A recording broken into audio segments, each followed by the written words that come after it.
So we've come to one of our, it's quite a local location. It's a local location. That should be a new thing, that. Yeah. Mystics local locations. We've come to Paisley Vale Mills. Now this is Mill 2 or Mill 3? I'm not sure. I'm seriously not sure. Yeah, I think it's Mill 2.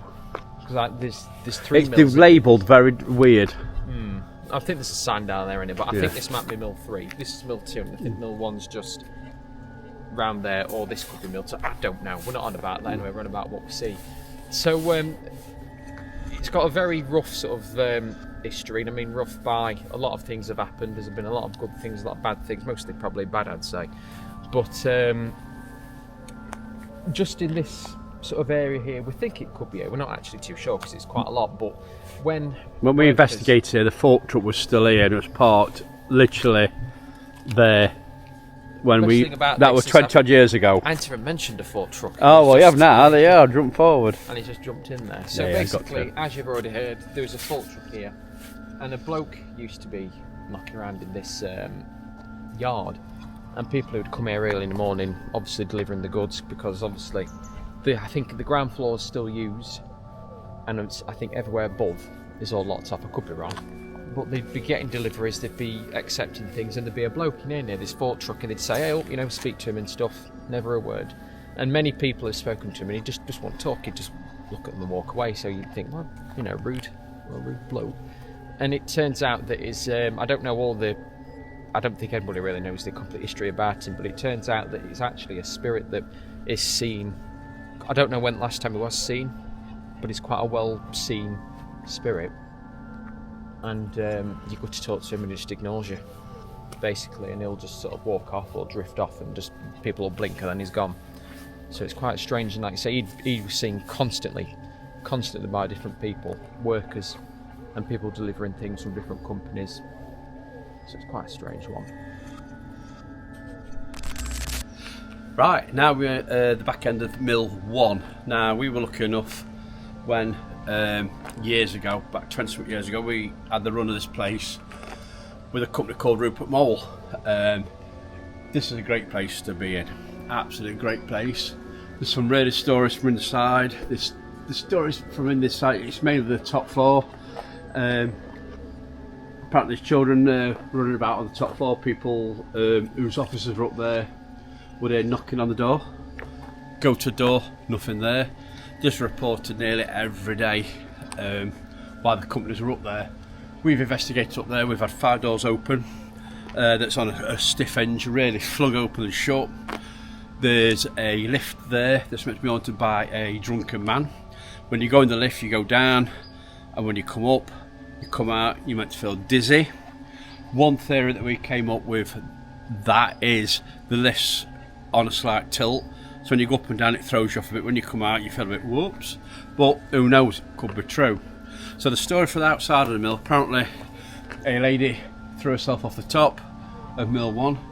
We're not 100% sure. We don't know if it was an argument with her husband or what, we do not know. Also, sadly, somebody has drowned in this lake, and apparently numerous people have thrown themselves in this lake when they used to work at the mill, because everybody knows the conditions in cotton mills weren't very nice. So this area is really haunted. So now we're going to move up to something else. We're going to move up to the tunnel, and Ben will tell you a bit about the tunnel. Right, so now this is a tunnel and obviously a bridge. There would have been a railway track go across the top, and we're not sure if there would have been one going through the middle. It looks like there's soot on the roof, but there's not actually that much, so I don't know. If there were trains, you'd think it'd be quite much, a bit more darker than that, but we do know it was a dirt path at some point, and they would have brought goods in. But it's allegedly haunted. You'll have to correct me if I'm wrong here, because I've completely forgot what you've just told me. But allegedly it's haunted by children. Because like I say, it's all around here, it's like meant to be children because at mills. Yeah. So obviously, a lot of giggling, of course. I mean, if you get children, you get a lot of giggling and little bits and bobs in your trousers getting tugged. But no, it's just an old bridge, really, isn't it? Obviously. We've investigated it a few times. You can look at the investigation on our YouTube channel. Look back a bit. I think about January, February, and you can catch the investigation in here. Got some good EVPs. But also above as well, Ben, isn't there, the pathway. The pathway that goes on to a few more bridges and tunnels, and there's a cave up there. I don't know. Are we going there? No. We're not going Not there. tonight, that's too far. That's a strange. Yeah. That's a very strange place. But the path as well is meant to be haunted by children. When we did the tours at Plesley Mills, we've had people report being tripped up, trousers being pulled, hearing giggling, which by, I think, Luke, was the first time I actually heard something, was a giggle from up on the path. Can you remember that? And it all the way home, it won't get off. It's the first time he's actually heard something. And he still swears by it to this day. And he still swears by it. So guys, we're going to go to one of the most haunted places at Plesley now. We're going up to the woods. So we'll catch you there.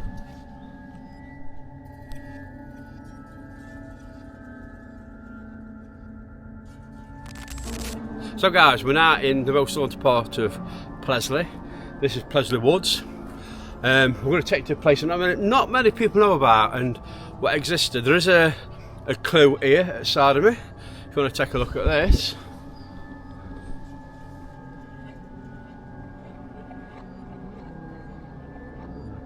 It's a very, very old telegraph pole, yeah. There was two houses in Plesley Woods. There was a main one, and then there was another one here that got knocked down, I think, before that one built. We'll take you up to where it were. You can probably just make out where the house was. But up here, we'll tell you the story once we get up here. We'll have a walk up and we'll go and find it. Right, we're at another location. Like I say, not many people and teams know about this place. We will be doing an investigation up here very, very soon, so keep your eye out. As you notice, another telegraph pole. So where all this weeds are and that used to be a big manor house. The rumour is here you see a gentleman, you see a lady, and also again you do see a child running about. We've been up here with another team a while ago. We caught footsteps over the top there. We'll have a walk over. It's a very creepy place in the dark. You can actually still see the garden. Like, yeah. You can see the bricks in the garden, which I'll show you. Yeah, it's in the light. It's not very creepy. At night, it takes on a different feel. But like I say, we'll be doing an investigation up here, guys. Like I say, not many people know about this place. But yeah, this is where the original house used to be. So let's go and have a walk around.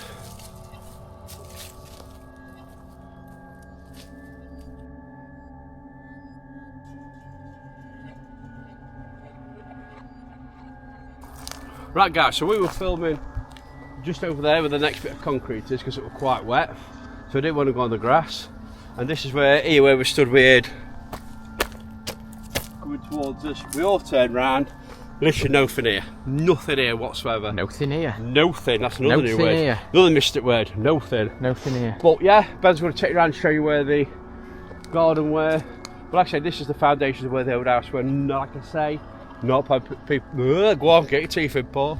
Not many people know about this place, but we'll be doing an investigation here very soon. I keep repeating it just so people know.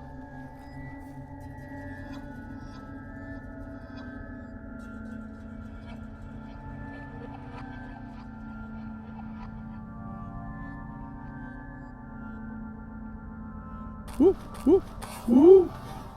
So guys, in a minute we're going to take you a walk back through the haunted wood. When we walk down there, we're not going to say anything. We're just going to walk down there. I don't know what Ben's going to do with editing. He might put some wild noises on us. I don't know what he's going to do. But we are going to do a silent walk through there. If you see anything in the woods, because people do see things, let us know in comments. But while we're here, we thought, I hope we know, we'll tell you a little ghost story. Well, it's not really a ghost story, it's more of a weird story, and it is actually true. I might get stuff wrong, I don't know the names, but I will just put a name in there. So, in America, some years ago, there was a young man called Todd, who was into IT, into computers, into gaming.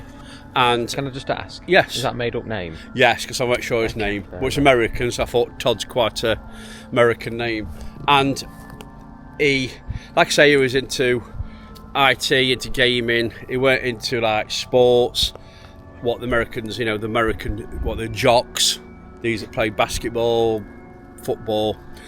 And he was bullied because of this. So One day when he walked into school, he went into school, saw this gang of these jocks that didn't like him. Jocks. That's what they called Ben in America, jocks. Didn't like him, and unfortunately got into a bit of a tussle. One of them punched him. He went down, banged his head, left him alone, just laughed at him, got up, and he noticed his head was bleeding. So he went in. This girl who's in his class, who he hasn't really spoken to, took him in to the nurse. I think she put 3 stitches in his head, sent him home for a day, cause a case of concussion, anything like that. So, after that incident, his life went as normal. He left school. He actually got a job at an IT centre that opened in his town. It was a new company. He actually got quite an high-ranking job there. Did quite well for himself. And then he met the girl who took him into the nurse's office when he got injured. Actually met her. They ended up going out for a couple of years, and then they ended up eventually getting married. They did all sorts together. They did hiking, something new to him, because like I say, he wasn't sporty. They had a great life, and then they had a son. So they grew up a family. He got a great job. She worked as a nursery nurse. They got a son. Everything was hunky-dory. The one day out of the blue, the company bust, and he lost his job. So he got over looking for new jobs, and he was reading and stuff like that. He just couldn't get back into work, so his wife brought him a lamp. She brought this like red lamp that she put on the sideboard so he could see better when he was reading. But over time he gradually went downhill, grumpy, shouting, and he kept turning down help with counsellors. She couldn't help him, family couldn't help him. So one day, unfortunately, she turned around and says, right, we're going to take your son and myself, we're going to move to my mother's. Why? We can't live like this. Why? You get yourself sorted out. There's nothing else for it. So she left. So over time, Todd, as you can imagine, who started drinking, everything like that, got really down. Really, really down. After all this good life he had, like I say, he was like a manager at this IT company, beautiful wife, going on holidays, all this. And he sat there one night and he says all he could see was this lamp that she brought, this red lamp. And he says, he just think about this red lamp. So he thought, one night he just lost it. He said, I'm just going to hit this. So he went up to smack this lamp off the sideboard, and all of a sudden, bang, he woke up. He'd actually been in a coma for about 7.5 years from when he fell over and banged his head. So from that minute he banged his head, he went into a coma due to his head being hit on the concrete. So all of this, all the IT job, his child, his life with his wife didn't exist. It was just a coma dream. And that is a true story. So I thought to tell you that because I thought it was very weird. What's that got to do with this place? No, I just thought to tell you. The whole time I was sat here thinking, what on earth has that got to do with this place? I just thought you'd so yeah, that's it. All right, thank you. Oh, you enjoyed that? Oh, go back. Are you done? No. Oh, you're still filming? Yeah. You might have to cut that bit out then. And another thing, I'm going to tell you a little. When I was a Cub Scout years ago, Ben's laughing. Yeah, we used to be Cubs. I can always remember one of the shortest ghost stories our leader told us one night round the campfire in Wellesby Forest we were. And it's so short, but when you think about it, and I say you'll hear it and you think, God, that's rubbish. But trust me, think about this story. Think about this ghost story. Right, here we go. What's it got to do with this place? No. Right. So I'm going to make a name up again. I'm not sure what name he used. But hey. So Fred woke up from his sleep. What are you laughing at? He's laughing already. I haven't even started. Just like I said, just listen to this and play it in your mind and think and put yourself in the shoes of this Fred. Fred woke up from another sleep, knowing that he was the only person left on the planet. And then there was a knock at the door.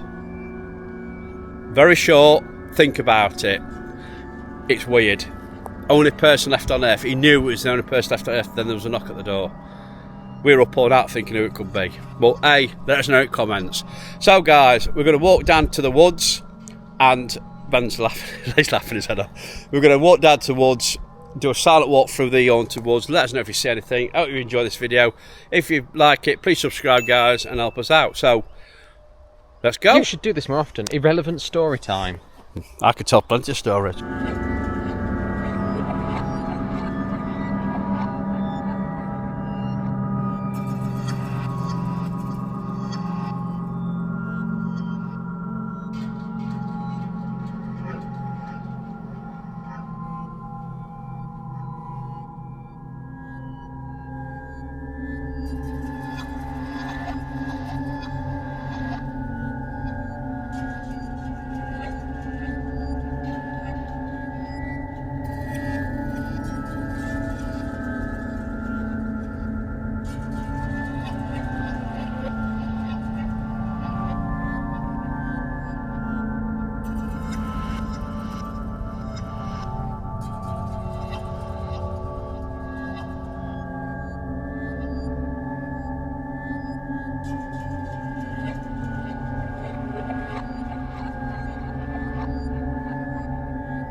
Think about it, Ben. You take it, mate. Think about it. Think about that story.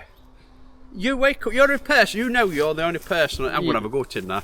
The only person on Earth. Yeah. You know you're the only person on Earth. But how do I know? Because you do. You just do. Don't question me. You know you're the only person on Earth. And you wake up and there's sort of knock, knock, knock, knock. Who's knocking? Woodpecker. Is it God? Could be. I reckon it'd be a woodpecker. Or is it an alien? No. No, it's a knock with like an hand. Think about it. You take Mickey, but you'll be telling it's your kids one day. Come on, kids, let's have an irrelevant story time. We're at Disneyland, but I'm going to tell you a story about what happened in Australia. Australia? Yeah, it's irrelevant. Oh,